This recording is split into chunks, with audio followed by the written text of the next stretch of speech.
Veja que não há... Por isso que eu entro naquela pergunta que você me falou. Por que eu contei tudo isso? Tá, mas daí eles morreram e perderam. O povo se rebelou. Sim, o povo se rebelou. O povo se rebelou, mas o povo não tinha armas. Sim. O povo, na verdade, os soviéticos, que eram os bolcheviques, os representantes supremos dos soviéticos, eles tinham um exército colossal. Eles tinham apoio militar. Sim. Com apoio militar, junto com o povo disperso... Então, mas o que eu tô dizendo, não deu, o que eu tô dizendo assim, perdeu por conta de material humano mesmo. De perder a guerra que você tá falando? Tipo, a guerra civil. Então, mas os bolcheviques ganharam a guerra civil. Então, isso que eu tô falando, eles ganharam, o povo perdeu. Sim, o povo se rebelou, não, a gente não quer isso aí. Pô, perfeito. Como você fechou? Isso aí acontece, o tecido social se rasga. Completamente. Só que daí você tem um exército aqui contra camponeses. Isso aí. Porra. Tanto que durante todo esse período da Guerra Civil, Lenin tem que mandar destacamentos de fuzileiros mesmo, com metralhadoras para o campo, para tomar os grãos dos camponeses que não queriam dar para os bolcheviques. Ou seja, alimentar os caras que não faziam nada. Que não faziam nada. O camponês, que era a maior parte da população, estava produzindo os grãos, querendo vender para se beneficiar das vendas, porque é assim que funciona na economia. É que naquela época não tinha imposto de renda. Isso aí. Não tinha IPI. Exatamente. Então tinha que pegar literalmente a produção. Meter a mão. Só que na época dos czares, por exemplo, antes, já existiam impostos.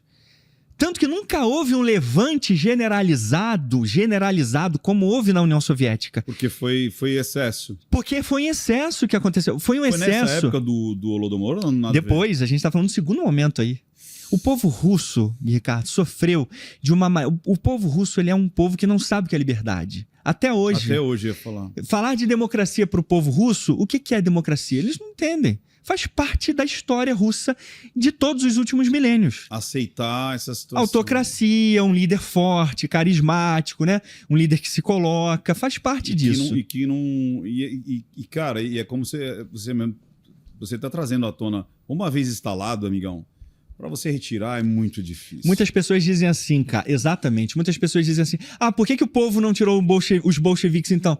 Como? Caraca, não tinham armas. Os bolcheviques tinham um exército de milhões de soldados. Não é só arma, é arma, comunicação, estratégia de guerra, de guerrilha. Exatamente. E outra, intendência. É uma caralhada de coisa. Os camponeses estavam afastados do coração da Rússia. A Rússia era o quê? Petrogrado, que depois virou São Petersburgo, era Moscou.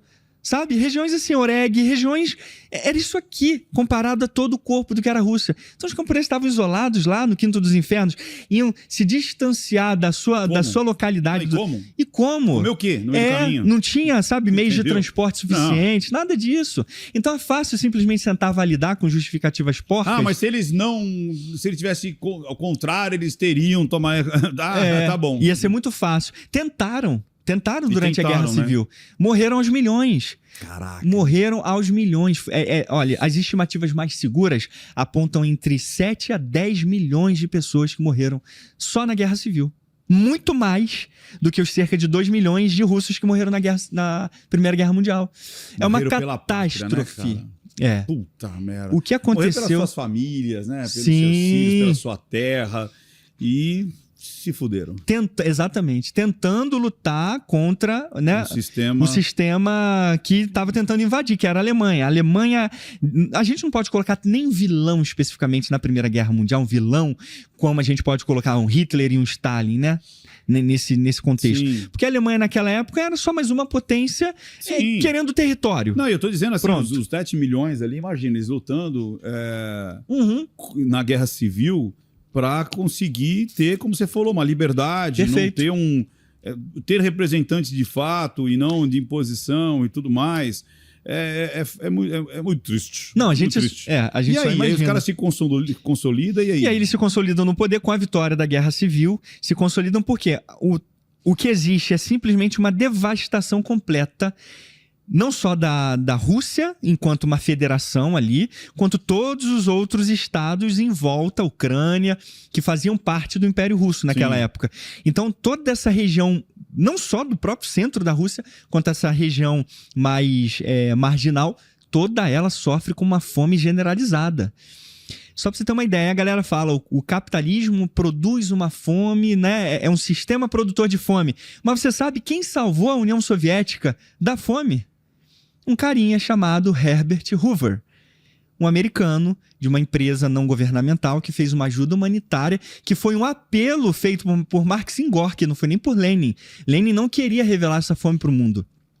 Depois de muita insistência do Maxim Gorky, é que Lenin aceita que ele envie um pedido de ajuda. 20 humanitário. Ajuda humanitária. Cerca de 20 a 25 milhões de pessoas são salvas por essa comissão americana de ajuda humanitária. E aí, quando a galera diz, né, e a gente vê a falsidade, a simplificação barata da história, os americanos e os britânicos e os franceses queriam acabar com a Revolução Russa. Intervieram na Guerra Civil para acabar com a Revolução do Trabalhador. Esse é o tipo sabe, de demagogia barata, de propaganda, estão tentando nos matar aqui, estão tentando acabar com a Revolução dos Trabalhadores. Sabe que eu não entendo? Essa binaridade estúpida, né? A gente não chegou. A gente não tá em Holodomor. Nem chegou no Holodomor ainda. Entendi. E você levou pra onde você queria, né? Eu já me liguei já. Você foi pra onde você queria. Viu? Você é malandro. Tá vendo aí? Você é malandro. Você fica de olho em mim, que de repente... Eu sei que você tá indo pra onde você quer no papo. Eu queria conversar de umas outras coisas, apesar que com você, tipo assim, vai ter precisado de uns 5 episódios. Eu vou ter que voltar aqui de novo, Ricardo. Vou ter. Mas é porque é muito importante que a galera entenda, porque a gente vive numa época onde mas esse papo é muito importante. A proliferação da fake news, cara, do passado, reescrever o passado. O passado. A gente está falando de coisas documentadas. Porque quando a gente vê a história, uma história tão brutal e desumana que foi da União Soviética, é impossível você sentir simpatia por aquilo. Cara, e foi ontem, cara. Isso que é foda, foi ontem. Ele não tá falando de Esparta. Exatamente. Eu entrei nesse assunto quando a gente estava falando do anacronismo. Uma coisa é você falar de 500 anos atrás, de 1000 anos atrás. Outra coisa é você falar de uma história que aconteceu há 70 anos atrás, 1000 anos atrás, você tem fragmentos. Você tem, às vezes, uma texto, fonte. Né? Nós estamos falando de coisa que é 100 anos. Isso aí. É muito próximo. Deve ter toneladas de material. Milhões de materiais. E querer reescrever isso é de uma... De uma podridão intelectual. É uma podridão intelectual. É uma falta de sei lá, cara, de humanidade. Humanidade. Porque, que nem eu falei, cara, olha quantas pessoas morreram. Morreram pela sua pátria, pela sua família, pelos seus filhos. Isso aí, para proteger os seus próprios. E são jogados como, não, eles não queriam compartilhar a ideal da mãe Rússia. Isso, e quem estava fazendo isso, quem estava impedindo o progresso, eram os ricos, os kulaks, tudo era rico, tudo era rico pra caramba, né? Cara. Caraca, tinha rico pra caramba lá, impressionante. E detalhe, é por isso que eu tô falando, porque a gente precisa entender esses dois contextos, assim, porque a gente vive uma época onde a polarização é brutal, né? A polarização política é brutal. E aqui a gente não tá falando de política, a gente tá falando de história. A gente tá falando de pura, história pura e simples. Quando a gente vai nesse período, a gente vê que se não fosse a ajuda dos Estados Unidos para a União Soviética, talvez nem teria existido mais a União Soviética. Teria morrido mais uns 10, 15 milhões de russos e não teria acontecido tudo aquilo. Mas os Estados Unidos ajudaram. E sabe o que Lenin estava fazendo com os grãos que estava sob o poder dele? Exportando. Que beleza. Para fazer, sabe o quê? Financiar revoluções em outras partes da Europa.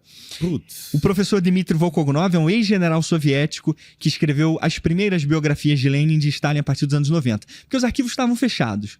Durante toda a União Soviética, a existência da União Soviética, todos esses arquivos estavam guardadinhos a 7 chaves. Ninguém tinha acesso a eles. Só a União Soviética. Cara, agora deixa eu te perguntar uma coisa assim que tem a ver com isso aí. Tá lá fechado, certo?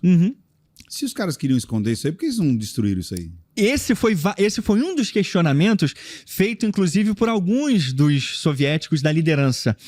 Khrushchev, que foi o sucessor de Stalin, recebeu um telegrama de um desses responsáveis pelas documentações falando: Khrushchev, a gente precisa destruir muitos desses documentos. Se esses documentos caírem aos olhos do público, vai ser completamente prejudicial, vai ser revelador, vai trazer informações à tona que nós não queremos e que só vai prejudicar a causa soviética. Parece uma coisa divina mesmo, de não ter destruído. De ter, sabe? Parece uma intervenção de Deus ali para não... Porque a gente vê na devastação lá dos campos de concentrações do nazismo e mais, eles queimando todas as provas. Sim, né? sim. Quando eles viram que o negócio estava pegando, ó, queima, né? Mas e a gente teve acesso a pouquíssimos registros do que de fato aconteceram nos campos de concentração, pela quantidade de arquivos e relatórios que eles produziam ali. Sim. De tudo, né? Do dia a dia, das experiências, de toda aquela coisa, né? Isso aí. Felizmente não destruíram. Eu penso que um dos principais motivos é que não se acreditava que a União Soviética pudesse cair. Tá. Esse talvez fosse o principal motivo. Porque a União Soviética só crescia. Crescia às custas de milhões de corpos de camponeses que foram deixados para trás. Mas crescia em tecnologia, industrialização. Então, eu acho que nos anos 50, estava longe de se imaginar que a União Soviética poderia cair. Foi o primeiro homem para o espaço, né? O Sputnik, o primeiro satélite. Perfeito. A Laika, o cachorrinho lá. Exatamente. Então, criou-se essa mitologia de que, não, nós somos realmente representantes da classe trabalhadora, representantes puros, nós nunca vamos cair. Porque a revolução vai se espalhar. Dicotomia nervosa. Total. Dicotomia nervosa de tipo, olha, a gente tem aqui tecnologia, tem tudo, mas em contrapartida, liberdade zero. Total. Responda o que eu quero, produza o que eu quero, trabalhe onde é que eu quero. É por isso que eu sinto vontade de... Eu golfo de rir quando alguém diz a União Soviética saiu de um estado agrário, feudal, para uma superpotência industrial. Quando vem com esse argumento, é risível, assim, dá vontade de golfar de tanto rir. Por quê? Só foi possível a industrialização matando milhões de pessoas. Então não é que a União Soviética foi tão avançada, incrivelmente avançada, intelectualmente, cientificamente, que começou a criar coisas. Não. Não. Porque o dinheiro que financiou foi através de roubo que levou à morte de milhões de pessoas. Roubo do próprio povo. E curioso, nesse vídeo do Holodomor que eu fiz, que foi tão importante, fontes citadas por comunistas atestam isso. Porque eles não leem as fontes que eles citam. Eles simplesmente acham que se colocar fontes na descrição, a galera simplesmente vai dizer, tá vendo? O que ele tá falando aqui é baseado em fonte. Então, logo, é verdadeiro. Mas quando você vai lá na fonte dos caras, você desbanca o que eles estão falando. Por quê? Porque eles não leram. E as fontes dizem exatamente isso. A industrialização soviética só foi possível graças à coletivização forçada do campo. É a mesma coisa que eles acusam os imperialistas de terem feito. Os britânicos de terem feito lá na Índia. É a mesma coisa. Tá, entendi. Que eles acusam, tipo assim, a Inglaterra se tornou o que foi porque escravizou lá a Índia, o sul da África. Exatamente. Tomavam tudo com aquele dinheiro. Ó, quem não vai conseguir ter um império grandioso? É exatamente esse mesmo modus operandi da União Soviética. Só que o que muda é que a União Soviética faz isso com o seu próprio povo. Isso é uma coisa, assim, inédita na história. Cara, você sabe... Não, e aí, o que me veio na cabeça agora foi o Renato 38. Você já ouviu falar dele, né? Eu ouvi falar dele quando eu fui no Sérgio Sacani, cara. O quê? Não é isso aí? Então, você sabe que o último que sentou aí foi ele. Foi ele? Ih, rapaz. Não, e ele fala uma frase que destrói, assim, que ele fala assim, o que é pior? E vai ao encontro do que você está falando. O que é pior, né? É pesado, né? Eu não vou nem falar, de repente o algoritmo vai... Sim, mas é assim, o que é pior? Você parafraseia assim. O seu filho ou o filho do vizinho? Você fala, o meu filho. É muito mais imoral. Que é isso? Não tem nem o que... E foi o que a União Soviética fez. Sim, exatamente. Ou seja, você roubar do outro, moralmente, é mais aceitável do que você roubar da sua própria... da sua própria nação. São dois crimes hediondos, né? Eu diria... Iguais até. Só que moralmente é muito pior. Eu faria uma comparação assim, em relação a roubar. É muito pior você roubar... Muito pior você roubar o seu próprio filho do que você roubar o filho do outro. Né? Eu até faria, porque a gente tá falando de roubo, né? Porque esse lance é ainda mais... Por que não? Porque, cara, mas sinistro, né? Mas aí a gente vai chegar e, como você falou, das pessoas terem que escolher qual que o filho quer sobreviver pra alimentar o outro. Sim. Eu quero que você chegue nessa parte aí. Tem a ver com o que você tá falando, é verdade. Então, é isso. A União Soviética, nenhum povo da história fez mais mal pro seu próprio povo do que a União Soviética.